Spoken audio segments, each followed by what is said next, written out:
గొడవలు వచ్చినప్పుడు భావోద్వేగాలను ఎలా కంట్రోల్ చేయాలి?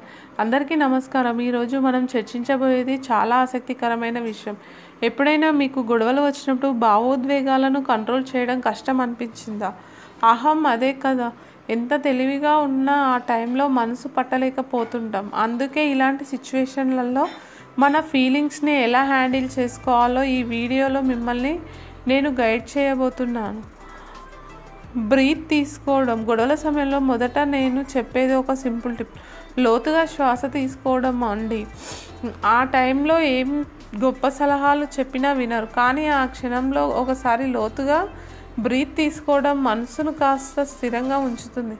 ఏది మాట్లాడడానికి, ఏది చేయడానికి ముందు మీ రెస్పిరేషన్పై దృష్టి పెట్టండి. అలా చేస్తే మీకు కొంచెం కూల్గా అనిపిస్తుంది.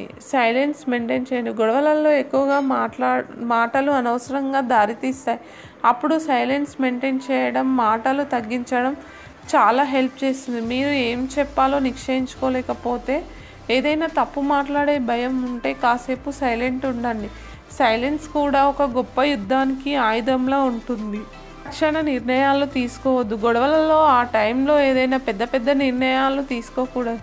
భావోద్వేగాలు మన మెదడును కవర్ చేస్తాయి. తక్షణ నిర్ణయాలు తీసుకోవడం వల్ల తర్వాతి రోజులు బిగ్ ఇంపాక్ట్ ఉంటుంది. అందుకే ఆ సమయంలో దూకుడు మీద ఏ నిర్ణయాలు తీసుకోకూడదు. కాసేపు ఆలోచించండి, తర్వాత మీ పాయింట్ చెప్పండి. బ్రేక్ తీసుకోవడం. మంచి రొటీన్ ఫాలో అవుతూ కాస్త విరామం తీసుకోవడం గొడవల సమయంలో అవసరం. మీరు భావోద్వేగాలు కంట్రోల్ చేయడానికి బ్రేక్ తీసుకోవడం చాలా మంచిది. అనవసరంగా మనసు మళ్ళీ గొడవలలో పడకుండా కొంత సమయం తీసుకొని మనసును కూల్ చేయండి. ఈ టైంలో మీరు వాకింగ్ చేయొచ్చు, లాంగ్ డ్రైవ్కి వెళ్ళొచ్చు, లేదా మీకు ఇష్టమైన పనిని చేసుకోవచ్చు. విజువలైజేషన్. గొడవల సమయంలో మీ ఎమోషన్స్ కంట్రోల్ చేయడానికి మీ ఆలోచనలను మార్చుకోవడం చాలా అవసరం. విజువలైజేషన్ అనేది ఒక మంచి మార్గం. అంటే మీరు ఏదైనా ప్రశాంతమైన ప్రదేశం, సంతోషంగా ఉన్న పరిస్థితులను మీ మనసులో ఊహించుకోండి.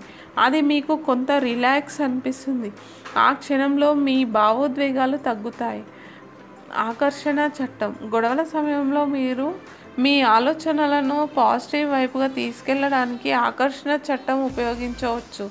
అంటే మీరు ఏది ఆలోచించారో అదే మీ జీవితంలో జరుగుతుంది. కాబట్టి గొడవల సమయంలో పాజిటివ్గా ఆలోచించండి.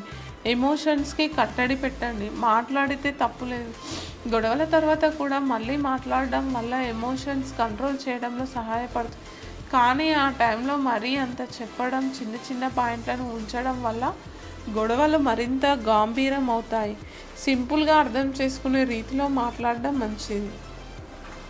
స్వీయ నిర్ధారణ. గొడవల తర్వాత మీరు భావోద్వేగాలను కంట్రోల్ చేయడానికి స్వీయ నిర్ధారణ కూడా చాలా ఉపయోగపడుతుంది.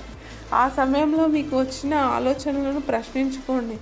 మీకు అనిపించేది నిజంగా సత్యమా, లేదా ఫీలింగ్స్ ప్రభావంలో మీరు ఎక్కువ ఆలోచిస్తున్నారా? ఇలా ప్రశ్నించడం ద్వారా మీరు మీ భావోద్వేగాలను కంట్రోల్ చేయగలుగుతారు. ఫీడ్బ్యాక్ తీసుకోవడం. చివరిగా, మీరు ఎప్పుడైనా గొడవల తర్వాత మీ భావోద్వేగాలను కంట్రోల్ చేసేటప్పుడు ఫీడ్బ్యాక్ తీసుకోవడం మంచిది. మీ దగ్గరలోని వారిని, మీ భర్త లేదా కుటుంబ సభ్యులను అడిగి మీ ప్రవర్తన గురించి ఎలా ఉందో తెలుసుకోండి. ఆ ఫీడ్బ్యాక్ ఆధారంగా మీరు మీ భావోద్వేగాలను మరింత మెరుగుపరుచుకోవచ్చు. ముఖ్యంగా చెప్పుకోవాల్సింది ఏంటంటే, గొడవలు ఎప్పుడైనా జరగవచ్చు, కానీ వాటిని ఎలా హ్యాండిల్ చేస్తారో, భావోద్వేగాలను ఎలా కంట్రోల్ చేస్తారో మనమే నిర్ణయించాలి. మన భావోద్వేగాలను కంట్రోల్ చేయడం మన చేతుల్లోనే ఉంది. ఈ వీడియోలో చెప్పిన విషయాలను మీ జీవన శైలిలో ప్రాక్టీస్ చేయండి. మీకు గొడవలు వచ్చినప్పుడు మీరు మీ భావోద్వేగాలను సులభంగా కంట్రోల్ చేసుకోవచ్చు. మీ అనుభవాలను కామెంట్స్లో పంచుకోండి. మన వీడియోకు లైక్, షేర్, సబ్స్క్రైబ్ చేయడం మర్చిపోవద్దు.